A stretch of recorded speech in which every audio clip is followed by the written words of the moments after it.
할렐루야.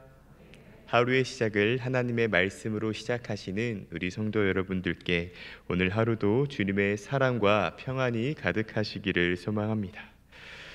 혹시 성도님들께서는 이케아 매장에 가보신 적이 있으신가요? 네, 저는 한 번도 가본 적이 없지만 왠지 가더라도 가구를 보기 위해서보다는 푸드코트 때문에 가보고 싶습니다. 이케아가 아니더라도 한 번쯤은 집에서 필요한 가구를 구입하기 위해 가구점에 가보신 적은 있으실 것입니다. 그리고 가구를 사서 조립을 할 때 설명서에 나온 대로 조립을 하시는 분이 계신가 반면에 가구 박스에 있는 그 이미지를 보고 조립하시는 분도 계실 것입니다. 혹시 성도님들께서는 전자와 후자 중 어느 쪽에 속해 계신가요? 후자에 속하신다면 조립을 다 마쳤는데 나사가 하나 났는 그러한 경험도 해보시지 않으실까 싶습니다. 오늘 우리가 함께 보고 있는 열왕기상 6장 말씀은 성전 건축과 관련된 말씀입니다. 하나님의 성전이 지어지고 있는 과정을 소개하고 있는데요. 1절 말씀에 나오듯 이스라엘 백성들이 애굽 땅에서 나온 지 480년 만에 또 솔로몬이 이스라엘의 왕이 된 지 4년 만에 성전 건축이 시작됩니다. 본문 말씀 2절에서 14절까지는 성전 외부 공사에 관해 기록하고 있고 15절부터 30절까지는 성전 내부 공사에 관해 기록하고 있습니다. 또 31절에서 35절까지는 성전 문에 대해 36절은 성전 안뜰에 관해 기록하고 있습니다. 저는 오늘 솔로몬의 성전 건축 사건을 통해 오늘날 하나님께서 우리에게 주시는 메시지를 함께 나누려고 합니다. 건축은 크게 두 가지로 나눌 수 있습니다. 앞서 구절을 나누어 설명해 드렸듯 외부 공사와 내부 공사입니다. 가끔 뉴스를 보면 부실 공사로 인해 건물이 무너져 내린 그러한 안타까운 소식을 종종 접하고는 합니다. 이 뉴스를 통해 알 수 있는 중요한 사실은 무엇인가요? 그것은 바로 눈에 보이는 외부뿐만 아니라 보이지 않는 내부 공사도 상당히 중요하다는 것입니다. 부실 공사로 내부가 건설되었다면 아무리 화려하게 대리석 혹은 여러 장식을 써서 멋진 장식을 했더라도 그 건물은 완벽하고 완전한 건물이 되지 않습니다. 또 건물을 건축하기 위해 중요한 것은 바로 재료, 즉 자재일 것입니다. 앞서 부실 공사로 인해 건물이 무너진 뉴스에 대해서 나누었는데요. 부실 공사에는 여러 이유가 있겠지만 거의 대부분은 조금은 더 싼 자재를 사용해서 공사 비용을 아끼기 위해서일 것입니다. 하지만 오늘 말씀에 나온 성전의 재료는 달랐습니다. 이미 솔로몬 왕의 아버지인 다윗 왕 때부터 성전 재료를 준비했고 어제 말씀을 통해 나누었듯 두로왕 히람을 통해 최고급의 재료와 인부들이 준비되어 있습니다.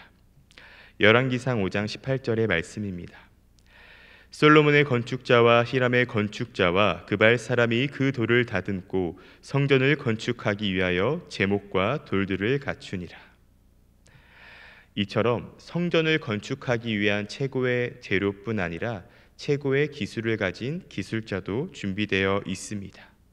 그리고 본문 말씀 38절에 나오듯 성전은 7년 만에 완공됩니다. 사랑하는 성도 여러분, 솔로몬이 지은 이 성전을 한번 상상해 보시기 바랍니다. 최고의 자재와 최고의 기술자가 7년이라는 긴 시간 동안 건축했으니 얼마나 아름답고 웅장했을까요? 저는 말씀을 준비하며 이러한 솔로몬의 성전에서 한번 예배드리면 어떤 기분일까? 또 각각의 장식들이 이렇게 화려하게 나와 있는데 그 장식들은 얼마나 아름다울까를 생각해 보게 되었습니다. 그런데요, 하나님께서 이미 우리에게 성전을 주셨더라고요. 바로 나라는 성전을요. 물론 하나님께서 이 보배로운 교회를 은혜 안에서 건축하셨습니다. 저는 이 보배로운 교회를 처음 봤을 때 아직까지도 기억이 생생합니다. 때는 2016년 12월 24일 토요일 크리스마스 이브였습니다. 청명역에 내려서 사역 면접을 보기 위해 왔는데요. 걸어오면서 보배로운 교회가 너무나 크고 웅장하더라고요. 그리고 외벽을 보니까 너무나 아름다웠습니다. 그런데 오늘 저는 이 건물 성전이 아닌 바로 나라는 성전에 초점을 맞추어서 함께 말씀을 나누려고 합니다. 우리 한 사람 한 사람은 하나님이 거하시는 성전입니다. 저는 오늘 성전된 우리 성도님들과 두 가지의 삶을 결단하며 나아가려고 하는데요. 결론부터 이야기하면 성전된 나 자신의 몸과 영이 건강해야 한다는 것입니다. 먼저 몸의 건강과 관련하여 나누겠습니다. 성전의 외부가 있듯 오늘날 성전인 우리들에게 하나님께서는 육신의 몸을 허락하셨습니다. 우리는 하나님께서 허락하신 이 몸을 잘 관리해야 합니다. 아마 한 번쯤은 아파서 아무것도 하지 못하고 쉬어야 하는 그러한 경험을 다들 한 번쯤은 해보셨을 것입니다. 예전에 체력은 국력이다 라는 말이 있었습니다. 혹시 들어보셨나요? 이 표현을 빌려와서 영력은 체력이다 라고 할 수 있을 것 같습니다. 하나님을 찬양하고 말씀 듣는 것 그리고 기도하는 것에는 많은 체력이 소모됩니다. 그래서 예배 혹은 집회가 끝이 나면 배고프지 않으신가요? 네, 그래서 저는 어쩔 수 없이 금요 기도회가 있는 금요일 저녁은 조금 든든하게 먹는 편입니다. 예전에는 속이 부대껴서 찬양 인도하는 것이 불편하지 않을까라고 생각해서 샐러드 위주로 먹었었는데요. 속이 편해서는 좋았지만 기도할 때는 힘이 붙이더라고요. 하지만 밥을 든든히 먹었을 때는 찬양부터 기도회까지 힘있게 이어갈 수 있었습니다. 그래서 어쩔 수 없이 저녁은 조금 더 든든하게 먹는 것 같습니다. 과식을 합리화하는 것은 아닙니다. 사랑하는 성도 여러분, 하나님께서 우리에게 맡겨주신 내 몸을 사랑해 주시고 관리해 주십시오. 담임 목사님께서도 하루에 1만 보씩 걸으시려고 노력하십니다. 그만큼 체력 관리의 중요성을 잘 알고 계시기 때문입니다. 그렇다고 당장에 1만 보를 걷자는 것은 아닙니다. 사실 7,000보도 쉽지 않습니다. 그렇기에 조금씩 걸음수도 늘려가 주시고 또 비타민, 철분 등 영양제를 잘 챙겨 드셔 주시고 또 요새 일교차가 많이 심하잖아요. 그럴 때 따뜻하게 옷을 입어 주십시오. 내 몸을 잘 지키고 돌보는 것, 이것이 바로 성전된 나를 잘 관리하는 것입니다. 그러니 나의 건강을 위해 할 수 있는 한 최선을 다해 노력해 주시기 바랍니다. 그리고 두 번째, 나의 영을 관리해 주십시오. 만약에 육적으로는 건강한데 영적으로는 건강하지 않다면 부실 공사로 인해 건물이 무너지듯 우리의 삶 또한 시험의 바람과 고난의 비, 어려움의 우박으로 인해 쉽게 무너지고 말 것입니다. 그렇기 때문에 우리는 영적으로 건강하기 위해 노력해야 합니다. 그런데 이미 여기에 앉아 계신 성도님들께서는 영적인 건강을 너무나 잘 지켜주고 계십니다. 왜냐하면 새벽 예배에 나와 하나님의 말씀으로 하루를 시작하고 또 그 말씀을 붙들고 기도하시기 때문입니다. 너무나 잘하고 계시기에 영적으로 건강할 수 있는 또 회복될 수 있는 꿀팁을 하나 더 드리도록 하겠습니다. 바로 하만나 기도회에 나오는 것입니다. 하만나 기도회에 나오는 것입니다.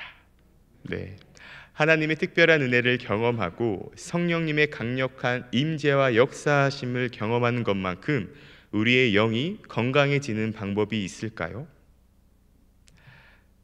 또 더 나아가 나의 사랑방원들과 또 내 주변의 사람들을 하만나에 초청하고 또 멀리 떨어져 있는 지인이라면 실시간 하만나 영상 링크를 공유하여 하나님의 은혜와 성령 충만을 누리는 귀한 자리에 초청해 주시기 바랍니다. 가끔 보면 건강 비법을 혼자만 알려고 하시는 분이 계십니다. 그런데 영적인 건강 비법은 많이 전달해 주시기 바랍니다. 혹시 하만나에 참석하자고 독려했다가 혹은 괜히 하만나 링크를 줬다가 저 사람만 은혜를 받고 나는 은혜를 받지 못하면 어떡하지? 라고 생각해서 링크를 보내는 것에 주저하시는 분이 안 계신 줄로 믿습니다. 그런데 혹시나 그러한 생각이 들려고 할 때, 혹 나만 간증의 주인공이 되어야 해 라는 생각이 들게 되었을 때 기억해 주십시오. 만약에 나는 그 사람처럼 하나님의 은혜를 받지 못하고 내가 링크를 보낸 사람이 하나님의 은혜를 받게 되면 배 아파하는 것이 아니라 하나님께서 나를 은혜의 도구로 또 은혜의 통로로 사용하셨구나 라고 감사하시기 바랍니다. 또 사실 그것이 큰 은혜입니다. 또 하나님께서 은혜의 통로된 우리들을 그냥 두실까요? 더 큰 은혜의 자리에 초청하시며 우리 한 사람 한 사람을 잘했다 칭찬해 주실 것입니다. 사랑하는 성도 여러분, 매일매일을 살아가며 하나님께서 우리에게 맡겨주신 성전인 나 자신을 늘 점검하고 아껴주고 사랑해 주십시오. 그래서 몸과 영이 주님 안에서 건강하게 회복되시기를 간절히 소망합니다. 제가 설교를 시작하며 가구 조립과 관련해서 나누었습니다. 가구를 조립할 때 설계도를 보며 하나하나씩 조립하시는 분이 계시고 또 다른 분은 가구 박스에는 그 이미지를 보고 내 생각대로 조립하시는 분도 계실 것입니다. 그렇다면 객관적으로 봤을 때 전자와 후자 중 어떤 가구가 더 튼튼할까요? 아무래도 설계도를 보며 조립한 가구가 설계도를 보지 않고 조립해 나사 하나가 빠진 가구보다는 더 튼튼할 것입니다. 오늘 본문 말씀 마지막에 나오듯 솔로몬도 설계도를 보며 성전을 건축하였습니다. 하나님께서 예비하신 설계도가 없었더라면 성전은 튼튼하게 완공되지 못했을 것입니다. 사랑하는 성도 여러분, 하나님께서도 성전된 나를 위해 설계도를 주셨습니다. 다들 가지고 계십니다. 바로 성경 말씀이라는 설계도를요. 말씀을 정리하며 우리 성도님들께 권면드리고 싶은 건 이 성경 말씀이라는 설계도를 늘 나의 삶에 가까이 하며 내가 하나님의 성전으로 건축되고 있는지 돌아보며 점검하시기 바랍니다. 지난주 주보에 성경 1독을 1000번째로 하신 성도님이 나오셨고 또 계속해서 말씀 암송을 하신 성도님이 나오고 계십니다. 이뿐 아니라 성경 쓰기와 타자 등 정교인 성경 운동이 계속 진행되고 있는데요. 이 정교인 성경 운동에 우리가 할 수 있는 한 최선을 다해 동참합시다. 혹시나 말씀을 읽고 쓰고 암송하는 것 또 타이핑하는 것에 어려움이 있으시다면 교회에서 제공해드린 그 암송 말씀 녹음 파일이 있습니다. 그것을 매일 들으시기 바랍니다. 출근할 때 또 혹은 가정에서 일을 할 때 또 매일의 삶에서요. 그래서 우리가 이 성경 말씀인 이 영적인 설계도를 붙들고 살아갈 때 우리는 진정 하나님의 성전으로 살아갈 수 있을 것입니다. 그리고 성전된 우리 안에 하나님이 거하시며 기뻐하실 것입니다. 오늘 이 말씀을 붙들고 함께 기도할 때 하나님께서 맡겨주신 나라는 성전을 사랑으로 관리하겠습니다. 그러기 위해 하나님께서 나에게 주신 이 설계도인 성경을 늘 가까이 하고 또 내 몸을 잘 챙기겠습니다. 라고 결단하며 기도하는 저와 여러분이 되기를 소망합니다. 그래서요, 외부 사람들이 보배로운 교회를 이야기할 때 이 보배로운 교회는 외부만 아름다운 것이 아니라 안에 있는 사람들 또한 아름답구나를 고백하는 데 있어 함께 협력하고 동력해 주시기 바랍니다. 하나님의 성전된 성도 여러분, 오늘 하루도 주님 안에서 말씀 붙들고 승리의 삶 살아가시기를 간절히 소망합니다.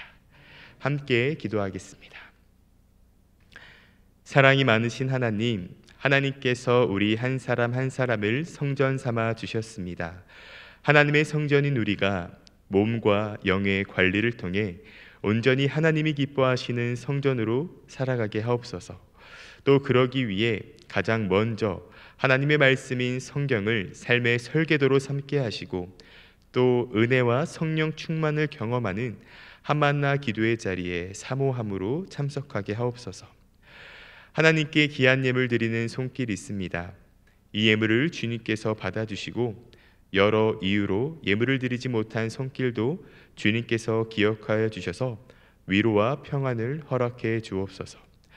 감사합니다. 사랑이 많으신 우리 구주 예수님의 이름으로 기도합니다. 아멘.